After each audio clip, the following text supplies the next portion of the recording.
Good afternoon, my friends, and welcome to this, the latest edition of Wise Conservatism's Videoside Chat, which is being done as we watch our president again trying to push his healthcare fiasco on us, the people, even after we have told him almost en masse that we do not want it and are not interested in his socialistic view of the United States. Today is Sunday, February the 21st of the year 2010.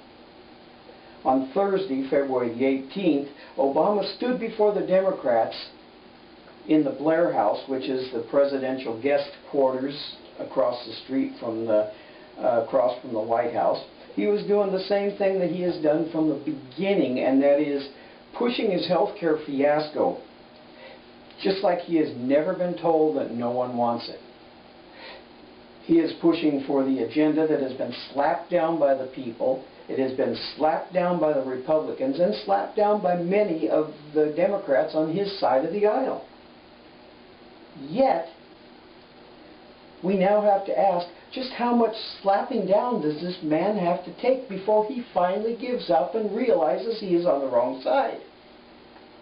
I, for one, do not think that there is enough slapping down in this world to make him change what he is attempting to do to this country. He doesn't think that he is there to represent anyone but himself and his agenda.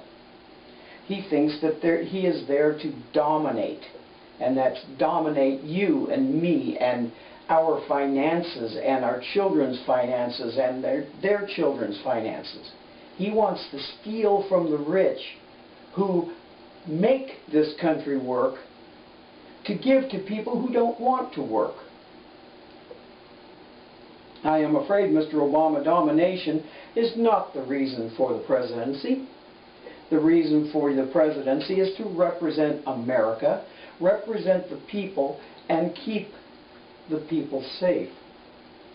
During your presidency, you have shown that you care nothing for the United States, that you care nothing for the people that you are supposed to represent. The only person that you care for is you.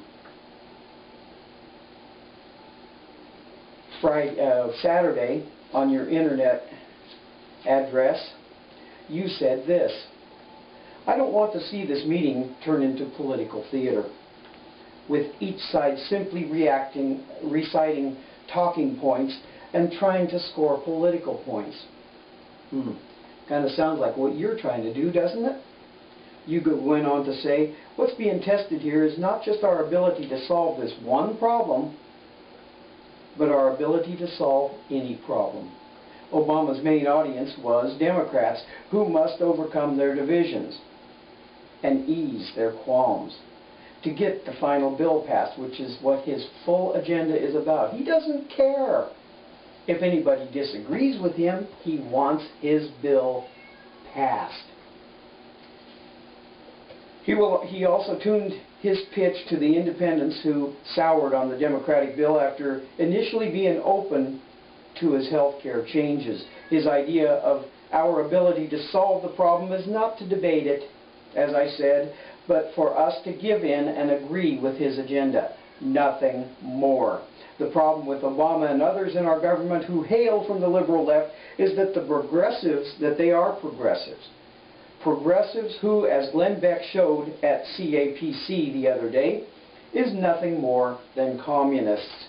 In a 1938 book called Progress and Democracy, he read little quotes out of it, like this one. Quote, "We communists are ready to join with all liberty-loving people in defending democracy. Democracy is a rule of the majority and can only operate as well as our Constitution permits it to operate. But our Constitution is now over 100 years old and fast outliving its usefulness."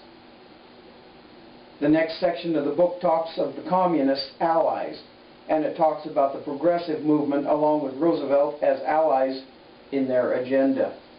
Really? Isn't progressivism something that Barack Obama always talks about and preaches about? Isn't progressive movement something that Nancy Pelosi always talks about? Isn't the progressive agenda something that Harry Reid, Barney Frank, and others in the liberal persuasion always seem to push as the way to go? Do we now fear the direction that these so-called leaders of our government are leading this country? If not, we should fear it.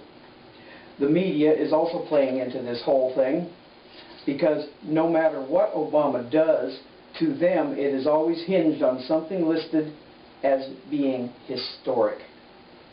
But the only thing that is historic about the Obama presidency is that it is more like the reign of Stalin over the people of Russia, or Hitler over the people in Germany.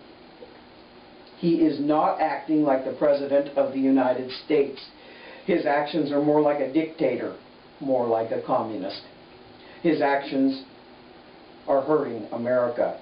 And he has avowed communists in his cabinet,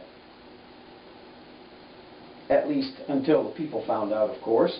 And like most dictators, he is going to get slapped down, and slapped down hard, until he finally doesn't get back up again.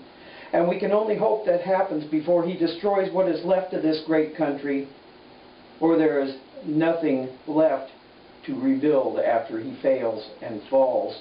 As Glenn Beck said at CPAC, and Reagan also said, America is still in the morning of its existence, but it is quickly turning to dusk, bypassing the afternoon completely. There is still time to save the morning. The revolution of the polls is coming. Vote your conscience. Vote for the change that America can live with. Vote for the change that America can survive with. Vote the socialists out of office. Because, my friends, America is not a socialist nation yet. This is Robert, the Infidel Guarding, with this latest edition of Wise Conservatism's Videoside Chat for this February the 21st of 2010. God bless you all. Have a fantastic week, and until the next video, good day.